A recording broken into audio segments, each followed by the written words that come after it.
阅尽豪华千万数，愿君记取此一掷。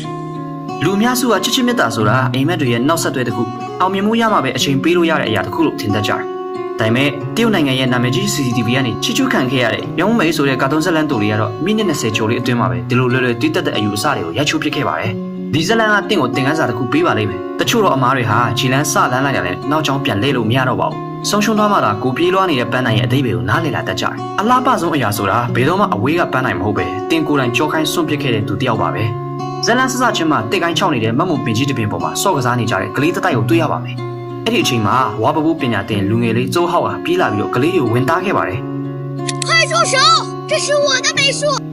ရုံးရင်ဆန်ခတ်ဖြစ်ပြီးနောက်ကျိုးဟောက်ရဲ့လက်ကထွက်လာတဲ့တွေးတွေဟာတိတ်ကိုင်းပေါ်ကိုကျသွားခဲ့ပါတယ်။ဒီတန့်စင်တဲ့စီဒနာကြောင့်ပဲအိမ်မောကျနေတဲ့မတ်မုံပန်းနဲ့သမီးလေးကနှုတ်ထွက်လာခဲ့ပါတယ်။အဲ့ဒီနေ့ကစလို့ကျိုးဟောက်ရဲ့အခန်းထဲကိုမတ်မုံပန်းပွင့်ဖက်လေးတွေမကြာခဏလွှင့်ကျလာတတ်တယ်လို့သူ့ရဲ့နှာခေါင်းဝမှာလည်းမတ်မုံပန်းနဲ့တင်းတင်းလေးကိုရနေတတ်ပါတယ်။ တနေ့မှာတော့ကိုတင်းနဲ့မွေးပြတ်နေတဲ့မမုံပန်းတဲ့သမီးလေးဟာလူရောင်ဖန်ဆင်းပြီးတော့ပေါ်လာခဲ့ပါတယ်။မိန်ညံကိုမိတ်ဆက်ပြီးတော့ကျိုးဟောက်ရဲ့ဘဝထဲဝင်ရောက်လာခဲ့ပါတယ်။တနေ့မှာကျိုးဟောက်ဟာမမုံပန်းပုံလေးကိုလဝါးပေါ်မှာတွင်းထုဖို့ကြိုးစားနေပါတယ်။ဒါပေမဲ့ဘလို့မှအသက်ဝင်လောက်ရှာတဲ့ပုံမထွက်လာခဲ့ပါဘူး။အဲ့ဒီအချိန်မှာမိန်ညံဝင်သားလိုက်ပြီးသူ့ရဲ့လက်ကိုကင်ကစက်ကူပေါ်မှာဆေးရောင်လေးနဲ့ဖိနှိပ်လိုက်ပါတယ်။ချက်ချင်းပဲအသက်ဝင်နေတဲ့မမုံပန်းပွင့်လေးပေါ်လာပြီးမိန်ညံအပြုံးနဲ့记住啦，这叫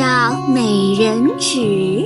ကျိုးဟောက်ကတော့မျက်မှောက်ကျုပ်သွားပါတယ်။ သူ့မြင်မှာတော့ပေါ်ပပရေးဆွဲလိုက်တာကမတ်မုံပန်းရဲ့တိမ်မွေးတဲ့အလှကိုပျောက်ကွယ်သွားစေတယ်လို့ထင်ခဲ့တယ်။ဒါပေမဲ့ဆရာဖြစ်သူကအဲ့ဒီမတ်မုံပန်းပုံလေးကိုတွေ့သွားတဲ့အခါမှာတော့အလွန်သဘောကျသွားပြီးကျိုးဟောက်ကိုသူ့ရဲ့အကောင်းဆုံးရင်မွေးထည့်တဲ့ဝါဘူးလေးကိုလက်ဆောင်ပေးလိုက်ပါတယ်“的话有心了。” တကယ်တော့ကျိုးဟောက်ဆိုတာစိတ်ကူးရင်စက်ကောင်မဟုတ်ပါဘူး။ချင်းမင်းဆက်ကနာမည်ကျော်ဝါပပူးပညာရှင်ကျိုးဟောက်ဖြစ်ပါတယ်။ဆရာဖြစ်သူကဝါဘူးလေးကိုပေးလိုက်တာဟာပပူးပညာရဲ့အနှစ်သာရဆိုတာလက်စားမှုတွေနီးပညာတွေမဟုတ်ပဲစစ်မှန်တဲ့နှလုံးသားနဲ့ဆွဲဆောင်မှုတာဖြစ်တယ်ဆိုတာတင်ပြပေးချင်လို့ပါ။ဒါပေမဲ့ကျိုးဟောက်ကတော့ဒါကိုတဝက်ပဲနားလိုက်ခဲ့တယ်။နောက်ပိုင်းရက်တွေမှာကျိုးဟောက်ဟာအကောင်းဆုံးမမုံပန်းရှုခင်းတွေကိုလိုက်လံရှာဖွေနေခဲ့ပါတယ်။သူအိမ်ပြန်ရောက်တိုင်းမိန်ညံကိုအရင်ဆုံးရှာပြီးသူတွေ့ခဲ့အလှတရားတွေကိုဝေမျှတတ်ပါတယ်။မိန်ညံကလည်းသူ့အတွက်လက်ဖက်ရည်ကျန်းလေးအမြဲဖြုတ်ပေးထားတတ်ပါတယ်“西湖虽美，但也不过是人工雕饰，离师傅说的至美可差得远了。”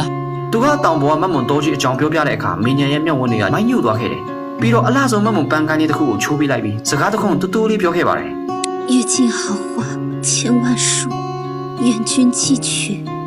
此一掷。” မကြခင်မှာပဲဆရာဖြစ်သူကွယ်လွန်သွားခဲ့ပြီးဝမ်းနဲ့ကြေကွဲနေတဲ့ကျိုးဟောက်ဟာအမြင့်ဆုံးသောအလှတရားကိုရှောင်ဖွေဖို့ခီးထုတ်ဖို့ပြင်ဆင်ပါတော့တယ်။ထွက်မသွားခင်မှာမိန်ညံကအရာအလုံးကိုစွန့်လွတ်ပြီးသူ့ကိုတောင်းပန်ခဲ့ပါတယ်“那你行前好不好刻一个我？”“刻你？你刻过那么多山水花草，怎的就不能刻一次我？又不让你刻在香妃竹上。”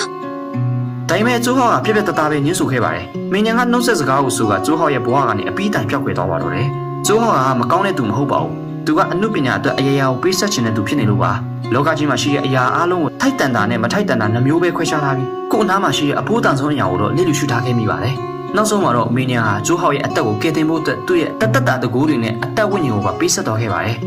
一别人终。